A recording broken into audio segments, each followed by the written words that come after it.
For centuries, the story of early Islam has been presented in a specific way, following a well-established set of accounts. We have learned about the Prophet Muhammad, divine revelations, and the rapid expansion of Mecca. But what if our understanding, built up over time, is incomplete? What if certain assumptions distort the picture? The historical record, as we traditionally understand it, points to the 7th century CE as the turning point. Muhammad, born in Mecca, receives messages from God Allah. This revelation awakens a new faith, challenging the polytheistic traditions that had existed in the Arabian Peninsula. The Quran, the sacred text, emerges, establishing the principles of Islam. This traditional account emphasizes a rapid and dramatic transformation. However, some historical studies raise questions. Did pre-Islamic Arab societies truly lack monotheistic tendencies? Was the emergence of Islam an abrupt break or a development rooted in earlier religious currents?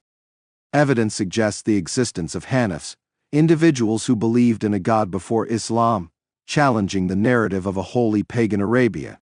The Arabian Peninsula was a crossroads of the ancient world.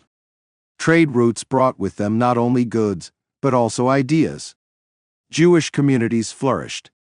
Christian sects were present. The impact of Zoroastrianism and the Persian empires cannot be discounted. These external influences undoubtedly shaped the intellectual environment of the time. Could these pre-existing concepts have contributed to the development of early Islamic thought? Furthermore, early Islamic structures and artistic forms also exhibit elements borrowed from the regions that were previously dominant.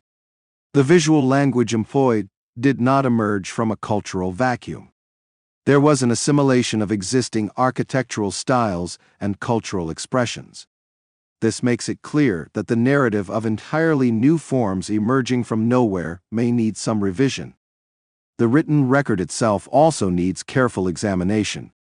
The earliest compilations of hadith, which record the sayings and actions of the Prophet, were not codified until decades or even centuries after his death.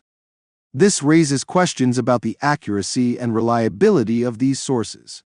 How much filtering, interpretation, and potential alteration occurred before they were written down? Modern scholarship challenges us to look beyond traditional narratives. It prompts us to consider alternative accounts, to examine the material evidence, and to question long-held assumptions. Historians now debate the timeline of the codification of the Quran, the geographical origins of key events, and the nature of early Muslim communities. Revisiting the genesis of Islam is not an attempt to undermine its importance. It is an attempt to gain a more complete and accurate understanding of its past. It is an effort to appreciate the influences, developments, and unique circumstances that shaped one of the world's major religions.